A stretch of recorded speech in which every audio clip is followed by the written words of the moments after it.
Well, it is hard to believe it, but we are at the halfway point of Formula 2 in 2020, round 3 of just 6 venues this season. And we are here at Budapest, the Hungaroring to be more specific, and it is a classic and legendary circuit, but some could argue maybe that is for the wrong reasons, because it's been notoriously difficult to overtake around the 14 corners of this 2.7 mile circuit, even with the introduction of the DRS system a few years back. There are 2 zones, one down the start-finish straight and one just out of the exit of turn 1 going down the shortest straight in the F2 calendar. It's a wonder why it's there. It's proven to be very ineffective in the past. So we're at the halfway point of this Formula 2 Championship in 2020. We have a new championship leader in the form of Aiden Jackson, coming off the back of his stellar drives in Silverstone, especially in the feature race where he won from the back of the grid. But even with his overtaking prowess, it could be a bit of a procession for him and maybe all the others, with the cars being equal spec. But we could hope, I suppose. Let's hope for a good race. Here's the grid. Yuki Tsunoda is on pole position once again for the first time since Austria, and he's joined once again by Mick Schumacher, who just misses out on pole again. Robert Shwartzman and Guan Yu Zhou line up behind them, followed by Callum Ilott and Marcus Armstrong. Marino Sato is a man of the season. He starts 7th alongside Dan Tickton. Poor Aiden Jackson starts only 9th in his first qualifying of the season, followed by Felipe Dragovic. Gino Alesi and Jack Aitken are followed by Artem Markelov and Pedro Piquet. And then 15th and 6th position is Raju Sita and Roy Nassani. Christian Lugard 17th, followed by Gerhard Zumaya. It's Jehan Derivalu who's out of position in P19 alongside Nikita Mazepin. At the back of the grid, Louis Delatraz is joined by Sean Delau in the second damned car. Well, there is the championship leader, Aiden Jackson, as we're about to leave for the formation lap.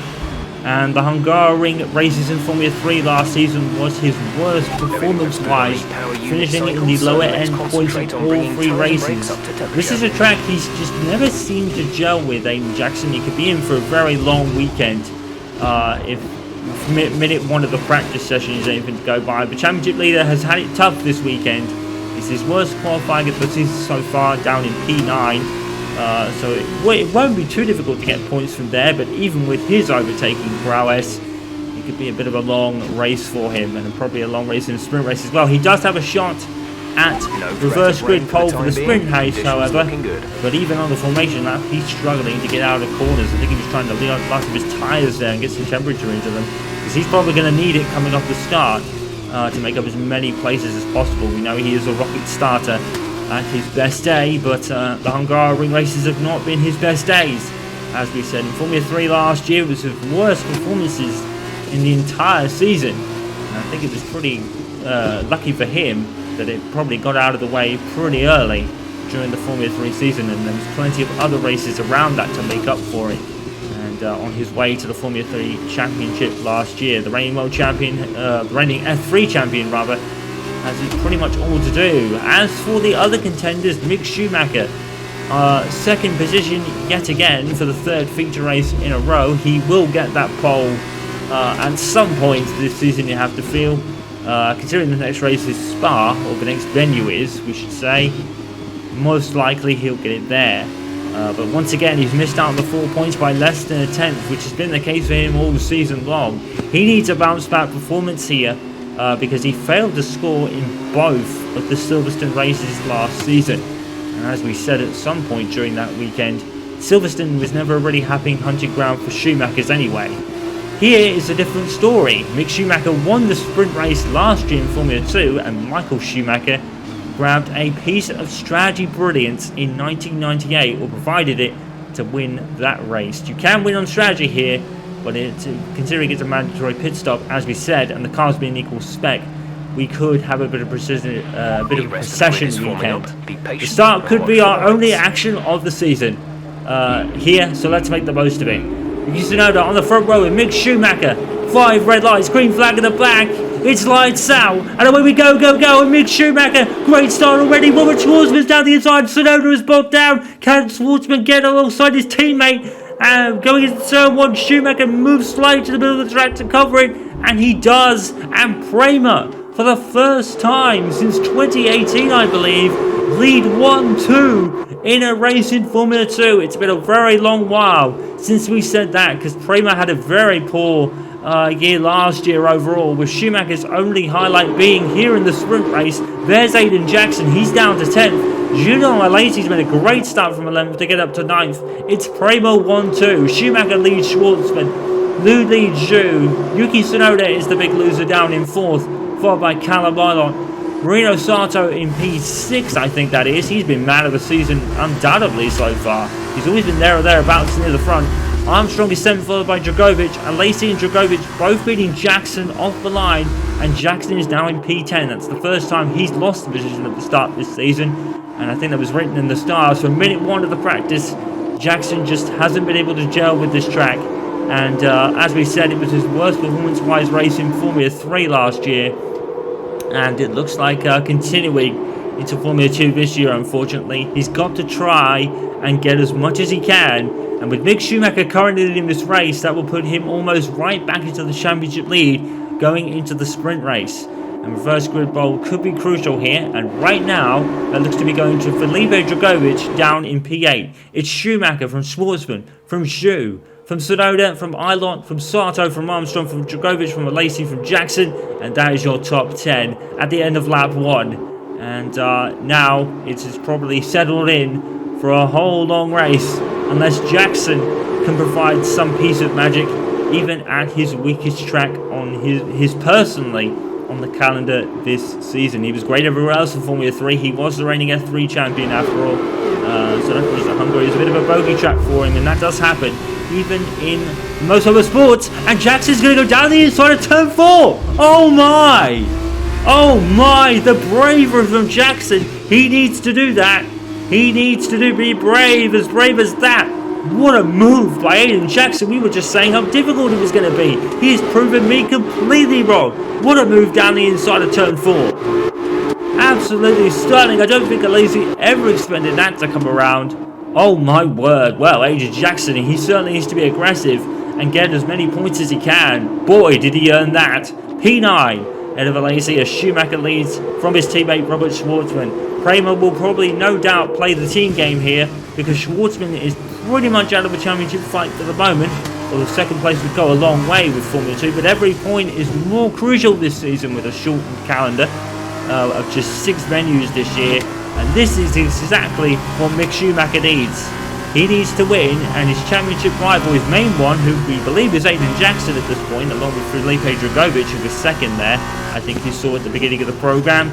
Up in the lead, and it's going to be one of their championship rivals. Schumacher is taking the initiative, and he's racing away. He's already broken the DRS from Schwartzman. The DRS is activated now, so let's see if it can provide some overtaking today. As we said, with the cars being equal spec, these races can sometimes turn into processions, and it worked well for Schumacher in the sprint race last year, and it looks like he's going to win this feature race at the moment. Jackson's already wide in turn 3. I don't think it's going to affect him getting passed by Alesi. Maybe the DRS should be there, one could argue, but I think with the uphill undulation, that could prove a bit of a safety risk, so maybe it is understandable why that's not the case. Well, Jackson is, if that's the only overtaking he does in this race, it's the best one of the lot.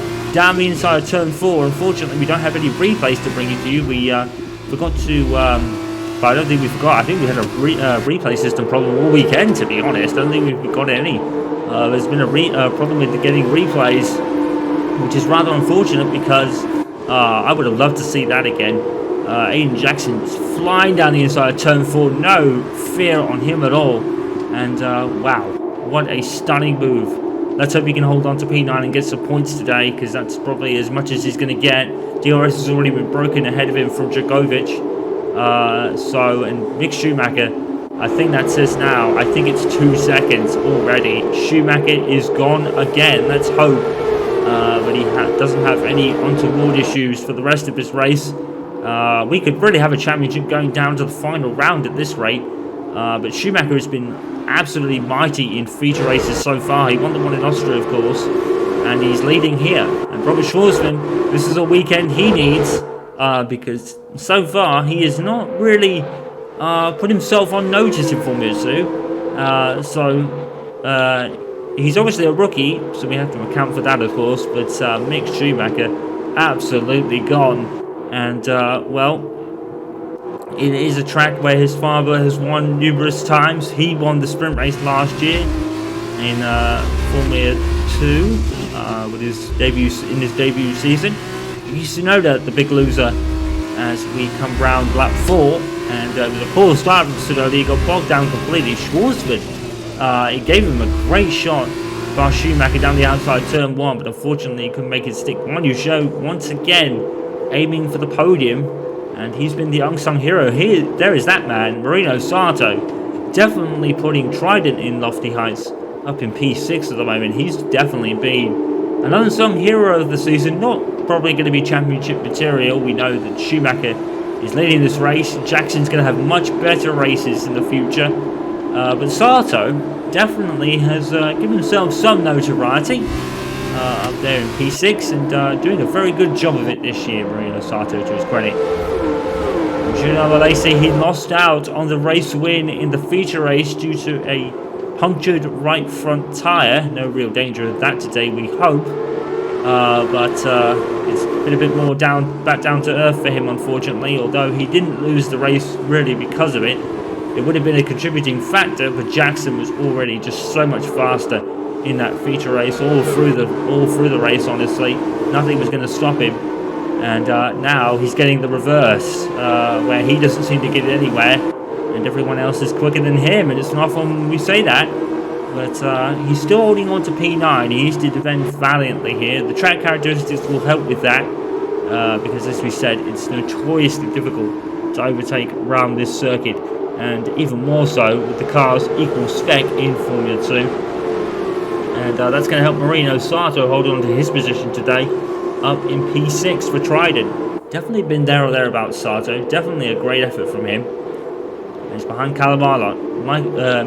Mick Schumacher currently leads by about, is that 3 or 6 seconds now? It's quite big what it is, because Schumacher is just up and away and gone as we approach the halfway point of the race already. 19 laps around this circuit, with one of the shortest laps on the calendar. Jackson already running wide in the final corner. Is that going to give impetus to Julian Alesi, sorry. I'm getting all the names wrong today. And Alesi not close enough. He will wait for the second zone, but as you will see, it's going to be almost ineffective. Look how short this straight is. It's practically ineffective. I'm not really sure why there's a DRS done. Oh, and the Lazy looking down the inside of turn 3. And Jackson just seems all over the road. You can even tell from this on-board shot how much Jackson is just struggling with the characteristics of the track and his car, but he's holding on to P9 nicely. The championship leader, the reigning F3 champion, is the championship leader in Formula 2. Very few people have, a lot of people have won Formula 2 straight from Formula 3. I think George Russell and Charles Leclerc would be the most notable drivers for that.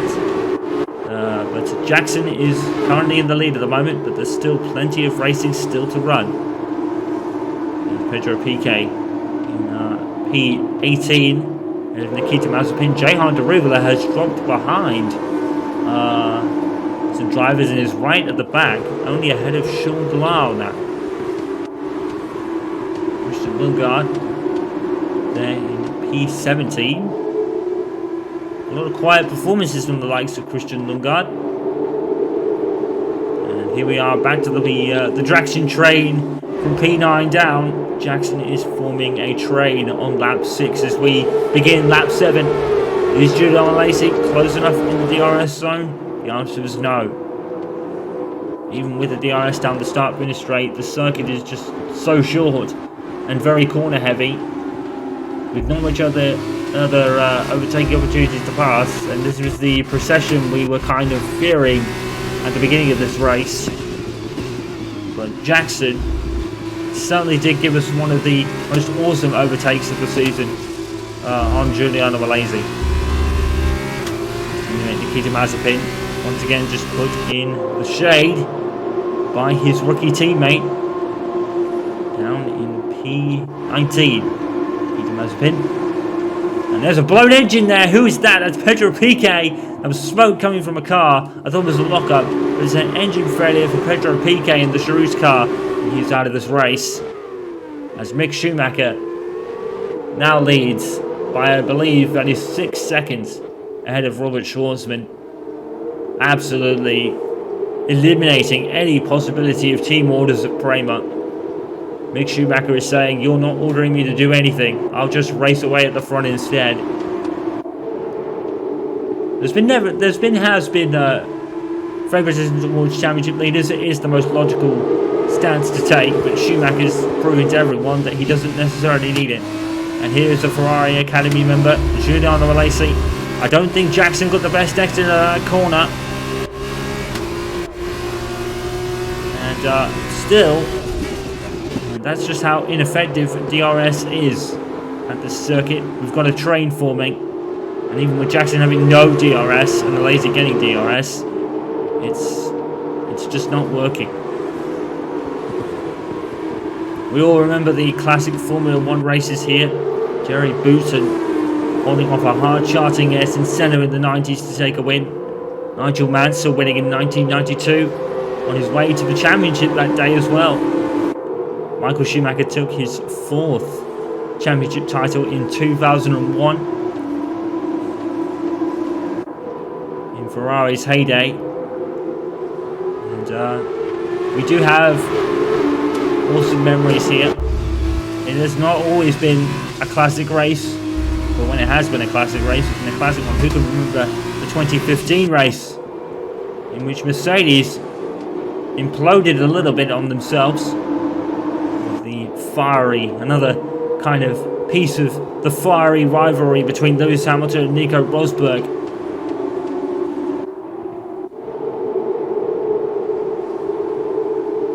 You can provide some great racing here, if not overtaking. And even today, overtaking is notoriously difficult. Alesi's a lot closer than he's been in the past to Jackson. Will he try a move here? As we enter the 9th lap of the race, still nothing from Alesi. Doesn't have the speed. Oh, did he sneak up the inside a little bit there? Unfortunately, no. Just look how short this straight is. I think Jackson's advantage is definitely going to be on the straights on this track. Start with the straight, he's always able to pull out a couple of attempts to Alesi. Probably kind of pegged the gap a little bit. Dan Tinton with some horrible luck this year. He's down in P12. So Mick Schumacher just absolutely controlling it at the front. Ahead of his teammate Robert Shwartzman. Guan Yu Zhou is on for another podium. I think he prefers to be called Zhou Guan Yu, actually. Many people have different pronunciations. Some can call him Zhou Guan Yu, or Guan Yu Zhou, or Zhou Guan Yu. I think he prefers Zhou Guan Yu, if anything. We'll have to get used to that. Here's Robert Schwartzman. He needs a good weekend here, and he's definitely getting it. This is definitely much better from the Russian. He's had a very slow start to his Formula 2 career. Pretty much put in the save by Schumacher. And here today, though, I think now it's 6 seconds. And there's Alesi down the inside of Jackson. This is something we don't see very often. Aiden Jackson getting passed by another car, and Alesi finally gets past him. Well, Aiden Jackson didn't really put much of a fight there. I wonder if he's that's unusual. Oh, and now he's gone wide at turn 2 as well. There's Jack Aiken. Surely Jackson's not going to try that move again, is he? It's too far back this time, surely. No. Oh, that move into turn 4. We've seen moves there before, to be fair. But, yeah, just the no fear of Jackson. Look at Jackson, he's just all over the road at the moment. Just cannot gel with this car. He's just really struggling.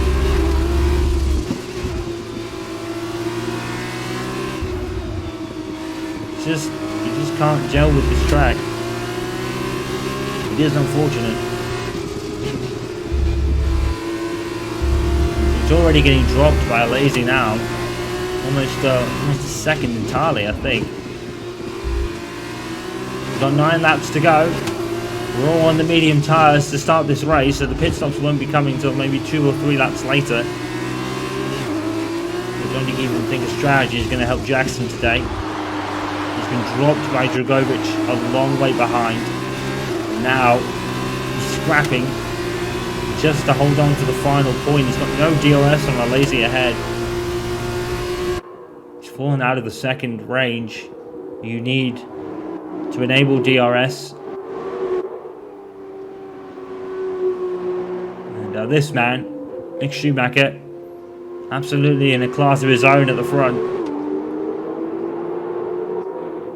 It would be his second win of the season. And it would probably reclaim the championship lead. But he lost to Jackson, still stood Jackson owned all by himself.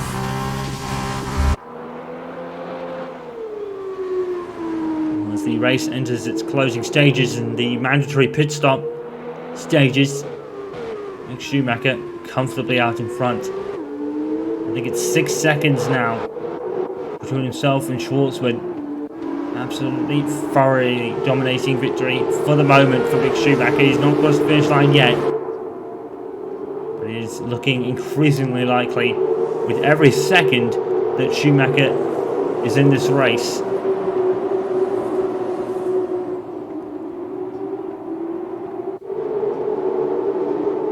Billboards for the F1 2021 video game that came out this year. Well, actually that would be the 2020 video game, my apologies. I think someone made some typos on those billboards. Anyway, here's Jack Aitken down the inside of Jackson into turn 1 and nothing doing there. Oh, Jackson, did you see that? He tried to turn the car, it just wouldn't go, and he had to kind of correct it and push right again just to turn the corner. Jackson is struggling. It's not often we've said that.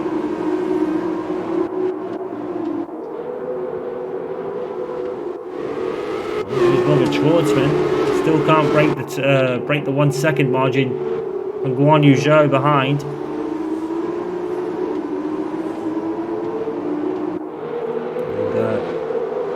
Yu third. Good podium for him. He's having a very unsung hero season as well, very much like Sato. But I think it's fair to say that Jackson has taken most of the headlines from people this year. I think the pit window has opened up now for everyone to switch to the soft tyres. Felipe Dragovic certainly in the position to gain the first grid pole for the sprint race. Jackson running really wide in the penultimate corner. That's going to give infamous to Jack Aitken, and he's gonna try and take it back. Did he run too wide? And I think they slightly touched there, Jackson and Aitken. That was very close. Dan Tittum's going to try and take advantage down the outside. He's going to have DRS. And is Aitken trying to pass Jackson? He did. He had a look. I don't think he had DRS activated there. Now, DRS is different to here than it is to Mexico. It's not one big zone, or Australia where it's one zone that's extended a bit. They are 2 separate zones. Oh, Schumacher lining up the car a little bit there, but he got away with it. Just look how comfortable he is. Mick Schumacher hitting back after the performances, after the below par performances at Silverstone both races, where he scored no points. Mostly due to a team error with the tyres and the feature race, to be fair to him. But as he makes his mandatory stop right now, 7 seconds clear of his teammate Robert Shwartzman, he should comfortably get out in front of everybody when the pit stops filter out. Schumacher's going down on the split limit, so Shwartzman's just passed him. Callum Ilott has gone on, as is Sato. Dragovic as well. Just stop. Very much on point from the Prema boys. In and out. And no problems. Here's Marcus Armstrong. I think Devon Butler is in the pits as well. Here's Aiden Jackson. He probably can't wait for this race to end, let alone change up the tyres. It will depend. I don't know if Jackson is even going to filter out the points if he continues being a bit of a train maker that he's been in this race. I think he's going to get out clear ahead of Aiken and Markelov and those behind. So that's the first round of stops over. Shwartzman is 6 seconds, second clear of Devon Butler in the UNO Virtuosi car. His teammate Callum Ilott pitted. No, my apologies, that's actually Callum Ilott in second place. It was Devon Butler who pitted.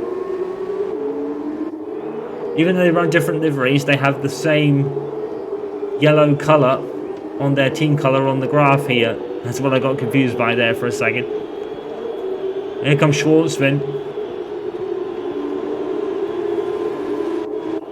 And Schumacher already is going to be passing Ticktum. Did he get DRS there? Let's have a look. Yes! That's going to help Schumacher out in spades. A free dose of DRS because he was behind Ticktum in the detection point. So that's why he activated it, even though he's not directly behind anybody. You do get DRS whether you're lapping or passing a car.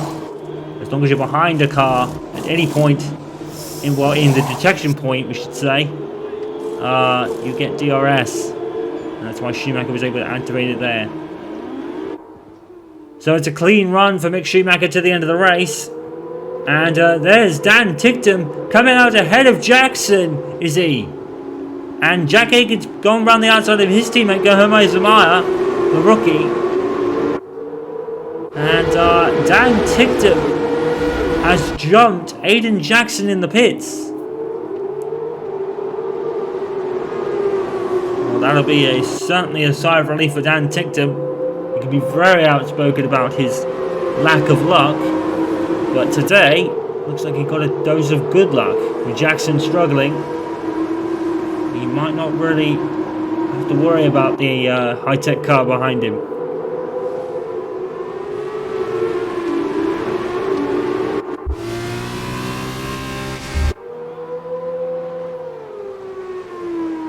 And Giuliano Lacey, clear run to 2 points now. Looks like the order is set. It's Schumacher from Shwartzman, Devon Butler in third, followed by Yuki Tsunoda, Callum Ilott, Marcus Armstrong, Marino, Sato, Dragovic will get reverse grid pole. Lacey and Ticktum round out the points with Aiden Jackson just not really able to do much behind him. Will Jackson get DRS on Ticktum? He might. Just. Schumacher setting the pace now, fastest lap of 129.3. Schumacher just stamping his authority on this race. At the track where he took his first win in Formula 2, did Dan Ticktum have DRS open?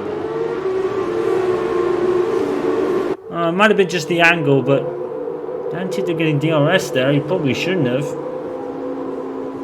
Not that it matters.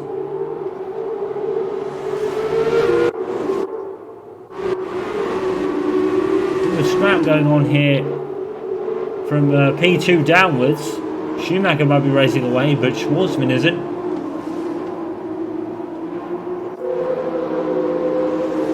August Armstrong.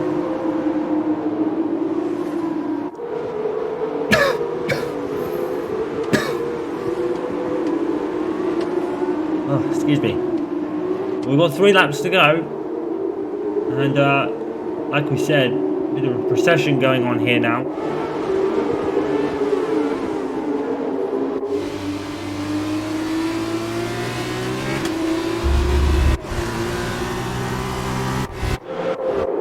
And was Ilott? Oh, he cut away. I'm pretty sure Ilott was eyeing a move on Yuki Tsunoda there. And Jackson is now dropped out of DRS range on Tictum and runs wide in the penultimate corner again.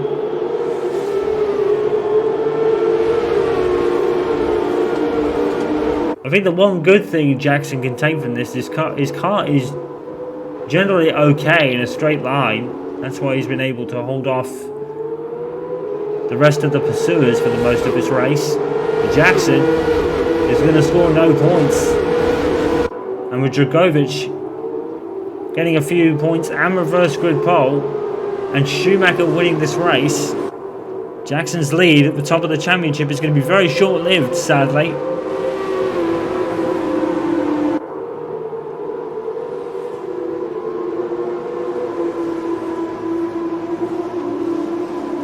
Two laps to go, and Tictum now, and the Jackson train continues. I think it goes all the way back to Shungalao, but even in trains there's just no passing.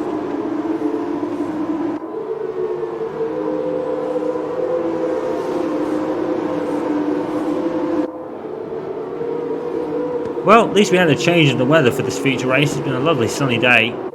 The last two feature races have been wet. Lap 18 of 19, the penultimate lap. Mick Schumacher, I think his lead is almost 10 seconds now. He has had it easy today, Mick Schumacher. He's Tsunoda right on the tail of Zhou Guanyu.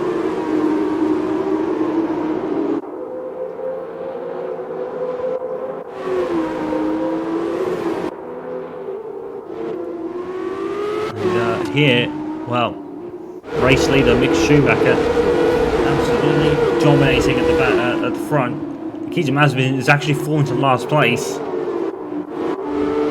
the procession we had at the pit stops. And Aiden Jackson scoring no points at the moment.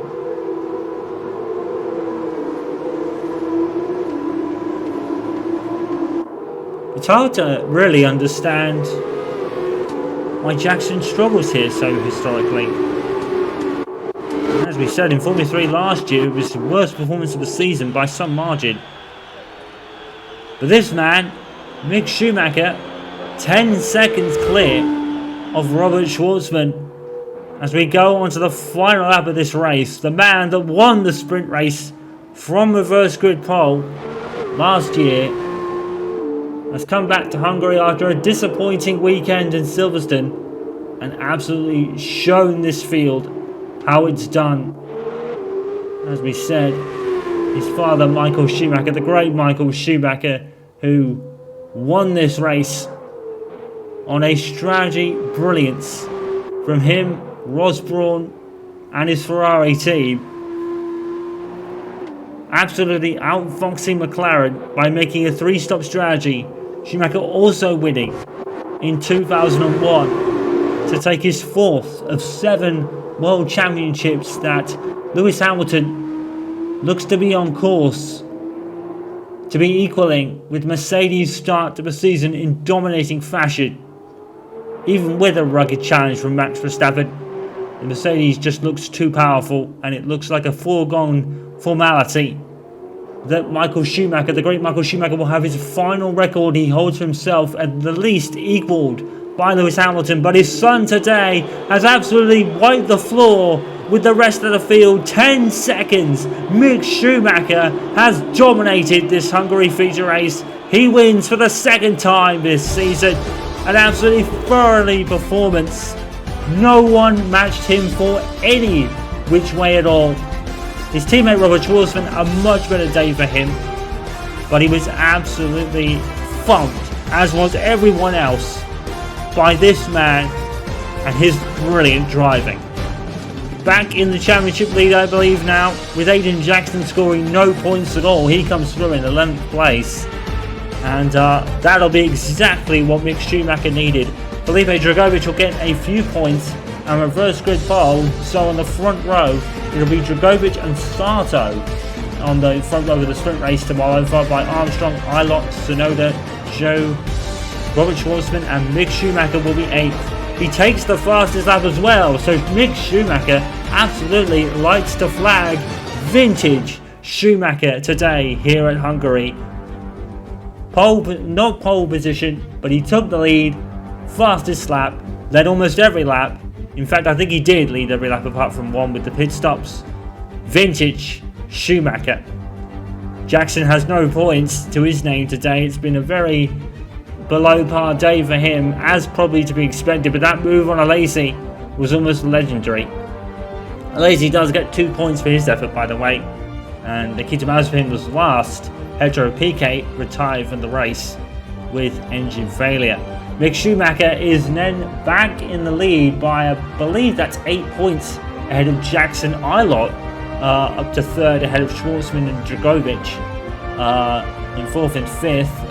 Zhou Guanyu in 6th, followed by Daruvala, dropping to 7th with his no points today as well.